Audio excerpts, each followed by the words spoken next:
بسم الله الرحمن الرحيم الحمد لله والصلاة والسلام على رسول الله وعلى آله وصحبه ومن والاه. اللهم اجعل جمعنا هذا جمعا مرحوما واجعل التفرق بعده تفرقا معصوما ولا تدع فينا شقيا ولا محروما. In the name of Allah subhanahu wa ta'ala, the most compassionate, the most merciful, all praise and thanks are due to him and peace and blessings be upon his beloved Prophet Muhammad sallallahu alayhi wasallam.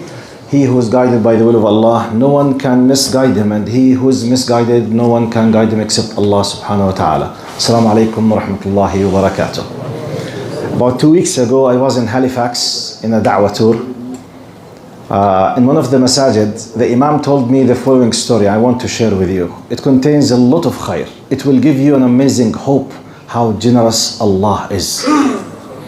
The Imam says that months ago, one of the Canadian sisters, white Canadian sister, she was interested in Islam. So she kept coming to that masjid, come back and forth asking something about Islam, goes back, comes again, asks some questions, disappears, comes again, asks questions, but has not decided to take a decision, to convert or to revert to Islam or not. He said, I was in Umrah, this Ramadan. Before Ramadan, with a few days, he went to Umrah. He said, while I was in Umrah, I received a message from this sister. She said, I decided to become a Muslim. Please, I want to embrace Islam. I want to come to the masjid. He said to her, I'm not in the masjid, so please go. You can find sisters. It's easy. Just they will help you and they will help you to say the Shahada and everything is okay. She said, please, I don't want to say it unless you are there. Because he was the source of knowledge for her. She kept asking him for months and months. So does not feel comfortable to do this ceremony, unless he is here. He said, okay, I will come in the first of Ramadan, this Ramadan.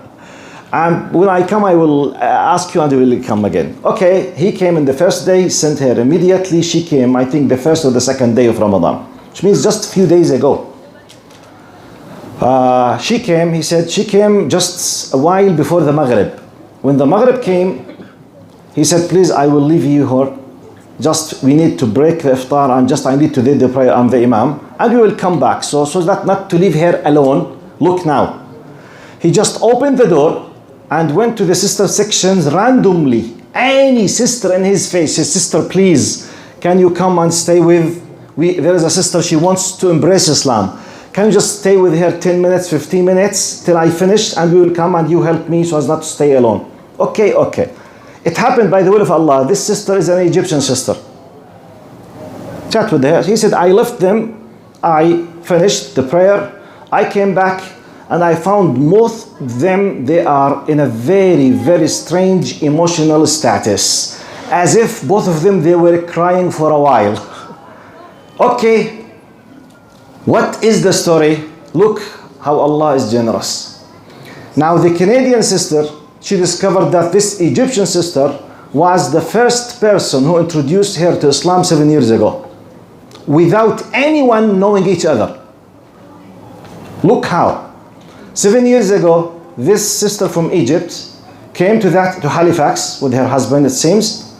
She was having this kind of urge to do da'wah. No masajid, no community centers. The community is much less than this area. So she decided to do the following. The Kijjiji, like a marketplace. She decided to do the following on Kijjiji. She made accounts with a nickname and she started to collect free copies from the Quran and she started announcing, if you are interested to know something about Islam, please just send me a message. I will send you a free copy of the Quran. Now, this Canadian sister, 7 years ago, she found this ad. She sent to him a message, I want a copy from the Quran, now with a nickname, and she sent her a copy. She started reading about Islam 7 years ago. Then she decided to become a Muslim just few days ago. When she decided to become a Muslim, Allah made the Imam bring that sister. The Imam does not know, the sister, the Egyptian sister herself does not know, and the Canadian does not know.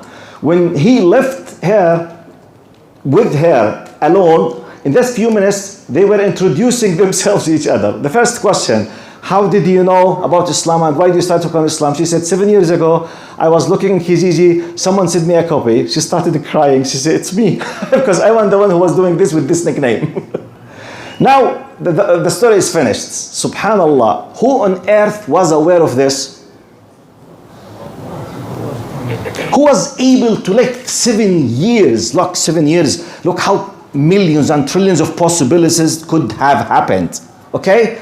And when she decided in that specific moment and insisted that the Imam will come, and the Imam randomly, you know, the iftar was for about 400, 500, 1,000 person. Opened the door, just the sister, please, can you come and help me? It was her. Now we call it in our simple language, صدفة, coincidence. According to the law of Allah, it's not. No, it's not coincidence.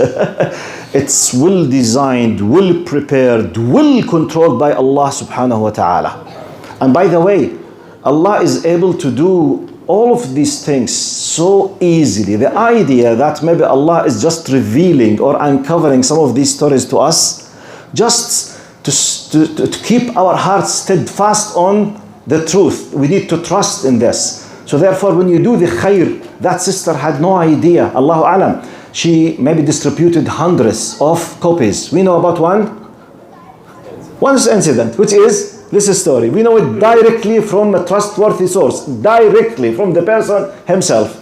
And Allah knows how many hundreds. Allah knows this sister from Egypt, when she passes away, inshallah, بعد عمر طويل, how many millions or billions of hasanat she might be waiting, or hundreds of Muslims who became Muslims because of these copies. So let's always believe that Allah subhanahu wa ta'ala is able to do anything, and Allah subhanahu wa ta'ala is Al-Kareem. The only challenge is, do I have the willingness and the sincerity to do or not? Inshallah. Now before I forget, subhanallah, this reminded me with Al-Furqan project. You know about Furqan project? Furqan project is an amazing, one of the most beautiful projects in Canada. Just go, Al-Furqan project. It's a project to distribute every year 1 million copy of the Quran for non-Muslims. That's it, just every year. And they decided to do it with the clear Quran of Brother Mustafa Khattab, the best, one of the best translations of the meaning of the Quran, the clear Quran. So sometimes they keep just distributing for non-Muslims. And to the best of my knowledge, number one reason for revert to Islam is reading from a copy of the Quran. Number one. When you ask, you know, those hundreds of thousands who come to Islam, how did you come? You say, for example, 10% because of friend, 15% because of YouTube channel, 5% of what such and such, and we say highest percentage, I read a copy from a Quran. So please do your best to support this project. Jazakumullah khair. May Allah subhanahu wa ta'ala accept all of your deeds, and let every night be Laylatul Qadr for all of you. Don't forget always to keep making dua to each other. When you do the sujood and the ruku', say, Ya Allah, accept from my brother to my left, my brother to my, to my right, everyone in this masjid, everyone who's making dua, everyone, Ya Allah, make dua for yourself and for those who pray around you. You never know. Maybe one of us will be from those of mustajab al-da'wah. All of us will be accepted, inshallah. Jazakumullah khair.